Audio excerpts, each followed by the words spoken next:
حضرت بشر آفی رحمت اللہ علیہ سے سارا زمانہ پیار کرتا تھا. بغداد کا ایک تاجر کہتا ہے مجھے نہیں بابا اچھا لگتا تھا. ہمارا اپنا اپنا ذہن ہے نا, ہم کہتے ہیں میں نے جدھر ساری دنیا جا رہی ہے وہاں نہیں جانا. کہتے ہیں کہ وہ بابا مجھے نہیں اچھا لگتا تھا, حالانکہ سارا بغداد عزت کرتا. کیوں نہیں اچھا لگتا تھا؟ کہتے ہیں اس لیے کہ بابا نہ صرف فرض مسجد میں پڑھتا تھا, باقی نماز گھر جا کے. تو میں کہتا تھا اتنا ولی ہے تو باقی بھی مسجد میں پڑھے. کہتے ایک دن میں نے کہا جسوسی کرنی ہے اس کی, جو کہ اسلام میں منع ہے. کہتے حضرت بشر آفی رحمۃ اللہ علیہ نے جمعے کے فرض پڑھے, فرض پڑھ کے نکل گئے دوڑ کے. فرماتے ہیں میں پیچھے ہو گیا. میں نے کہا میں نے سنتیں چھوڑ دی ہیں پر اس کا پتہ کرنا ہے, سنت نفل بعد میں پڑھوں گا. کہتے ہیں حضرت بشر آفی جلدی سے نا ایک کباب والی دکان پہ گئے, وہاں سے کباب خریدے. اور میں نے کہا بوڑھے کی عمر دیکھو اور اس کے ذائقے دیکھو, اس عمر میں بھی کباب کھائے گا. اوئے ہوئے, مولوی کو روٹی نے ستایا تھا اس لیے سنت اور نفل چھوڑ آیا ہے. کہتے ہیں تھوڑا سا وہ آگے بڑھے تو نان بھائی کی دکان سے نا نان خریدے. میں نے کہا دیکھو یار, دیکھو اس کے ذائقے, گرم نان کھائے گا. بہت سارے لوگ بغداد میں رات کی روٹی کھاتے پر یہ گرم کھاتا ہے. کہتے ہیں حضرت وہ نان اور کباب لے کے نا جنگل کی طرف مڑے تو میرے دل میں خیال آیا یار بڑا ہی اس آدمی کا عجیب ذہن ہے, یہ اب سبزے پہ بیٹھ کے یہاں موج کرے گا, کھائے پیے گا, اور سنت نفل چھوڑ دی. اللہ ہزاروں مرید ہیں. کہتے ہیں حضرت جنگل میں داخل ہوئے, تھوڑا سا سفر کیا تو کچی آبادی آ گئی. کچی آبادی, ایک کچے مکان کی ٹوٹا ہوا دروازہ, باہر سے کنڈی لگی. بغداد کے ننگے پاؤں چلنے والے ہزاروں مریدوں کے اس پیر نے کنڈی کھولی, اندر گئے. ایک فالج زدہ بابا جی بیٹھے. کہتے ہیں حضرت بشر آفی نے اپنی پگڑی کھولی اور اس آدمی کے منہ سے پانی نکل رہا تھا, رال ٹپک رہی تھی.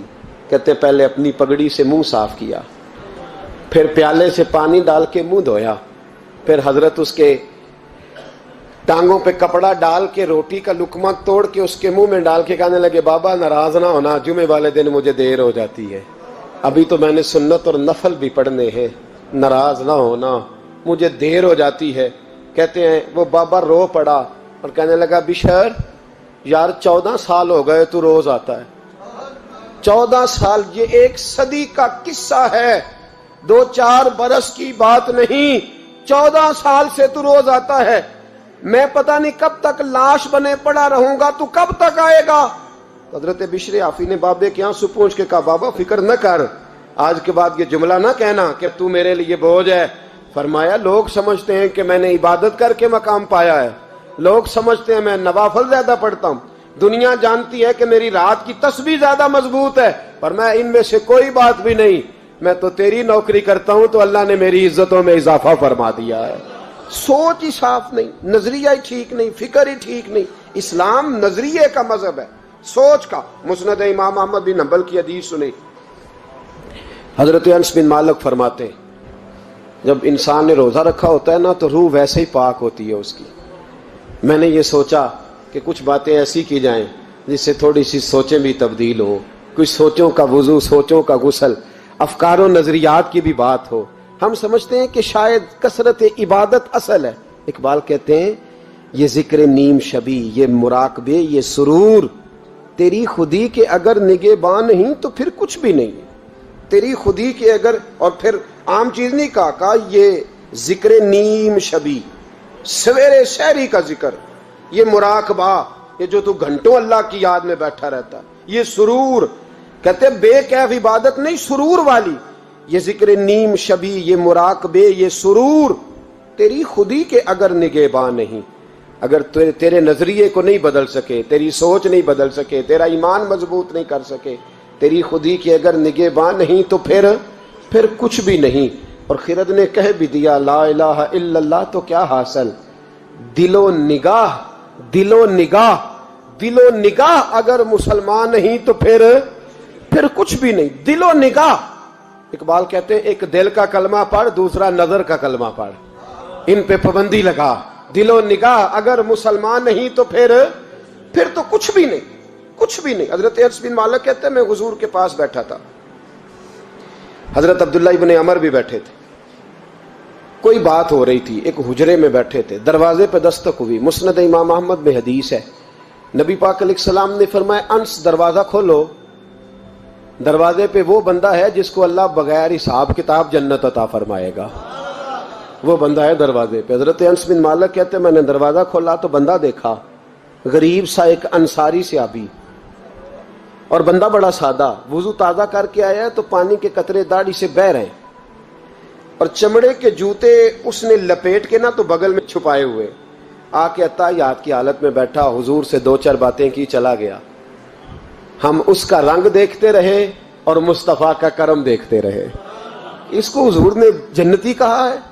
کہتے ہیں اگلے دن اسی ٹائم اسی وقت ہم حضور کے پاس بیٹھے تھے، پھر دروازے پہ دستک ہوئی، حضور نے فرمایا دروازہ کھولو، دروازے پہ وہ بندہ ہے جسے اللہ بغیر حساب کتاب جنت عطا فرمائے گا، بغیر حساب۔ کہتے ہیں دروازہ کھولا، اور جیسے ہی میری نظر پڑی، بندہ بھی وہی ہے جو کل آیا تھا، اور انداز بھی وہی ہے جو کل تھا، اسی طرح پانی کے قطرے، اسی طرح جوتے بغل میں، السلام علیکم، کل حضور فلاں بات کی تفصیل پوچھنی مجھ سے رہ گئی تھی، غلطی ہوگی، دوبارہ آیا ہو۔ اس نے اپنی گفتگو کی، چند جملوں میں بات سمیٹی، چلا گیا۔ فرماتے ہیں اتفاق کی بات کہ دن تیسرا، بندے بھی ہم دونوں، میں اور عبداللہ ابن عمر، حضرت انس بن مالک کہتے ہیں دونوں بیٹھے تھے، سیم ٹائم سیم ڈے۔ پھر دستک ہوئی، حضور نے فرمایا دروازہ کھولو، اور مسکرا کے فرمایا دروازے پہ وہ بندہ ہے جسے اللہ بغیر حساب کتاب جنت عطا فرمائے گا۔ کہتے ہیں کھل اٹھے ہمارے چہرے، باہر گئے، دستک ہوئی تھی، دروازہ کھولا۔ فرماتے مجھے یقین تھا وہی ہوگا جو 2 دن پہلے آیا تھا، اور میرے یقین کے مطابق ہی کام ہوا، وہی بندہ تھا جو کل بھی تھا، جو پرسوں بھی تھا، حالت اور کیفیت اور انداز بھی وہی تھا، پانی کے قطرے بہ رہے ہیں، اور اس شخص نے جوتے بغل میں دبائے ہوئے خدمت میں حاضر ہوا، بیٹھ گیا، بات چیت کی، چلا گیا۔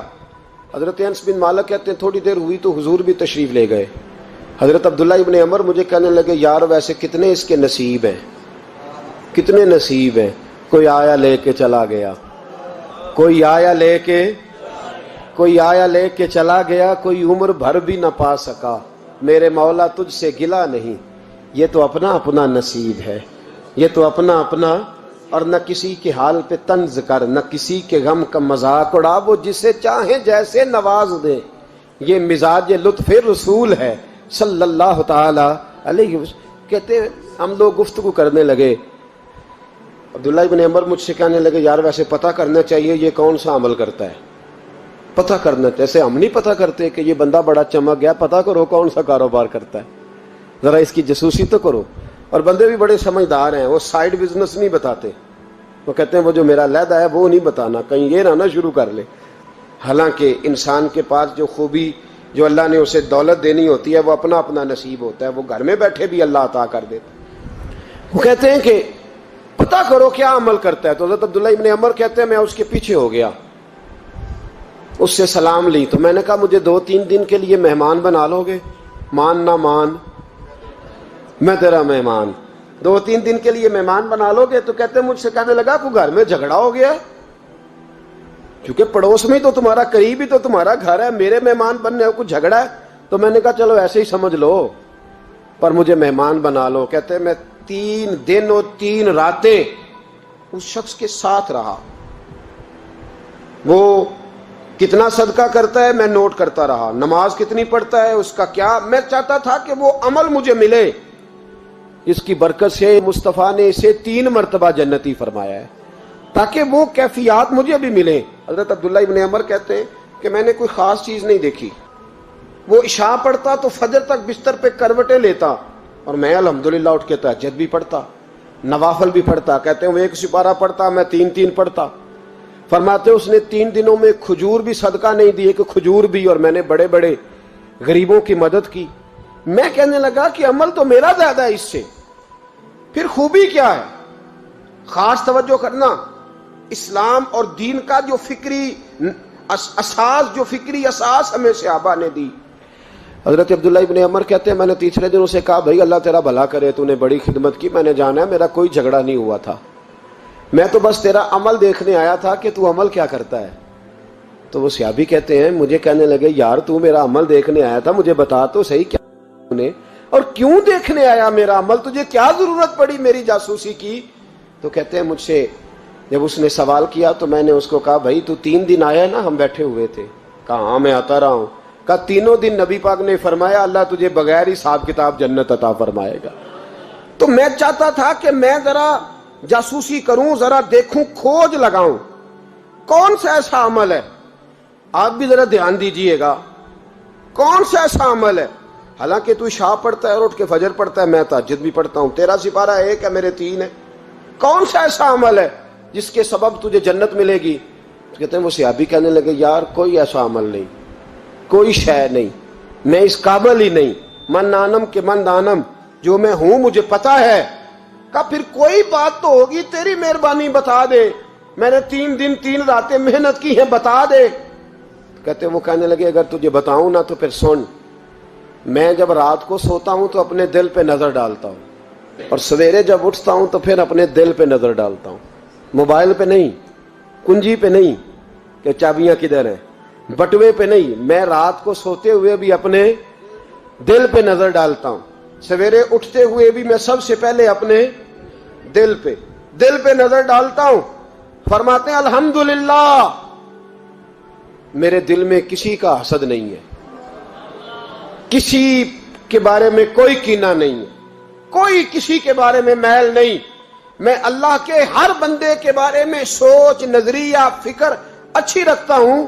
اور فرمایا میں تیرے بارے میں بھی عبداللہ یہی سوچتا ہوں کہ تو مجھ سے زیادہ نیک ہے۔ الحمدللہ اس وقت بھی میرا ذہن یہ ہے کہ انس بن مالک مجھ سے زیادہ پرہیزگار ہے، اس وقت بھی میری سوچ یہ ہے کہ محبوب کے سب صحابہ میں سب سے کمزور میں ہی ہوں۔ نابد عبداللہ ابن عمر کہتے ہیں میں نے اس کا ہاتھ چوما، میں نے کہا سمجھ آ گئی ہے، تیرا نظریہ، تیری سوچ پکی اور سچی مسلمان ہے، تو دل اور روح کا مسلمان ہے، تو نظر اور روح کا مسلمان ہے۔ یہ سبب ہے کہ اللہ کے رسول نے زمین پر چلتے ہوئے بھی تجھے 3 دفعہ جنت کی بشارت عطا فرما دی۔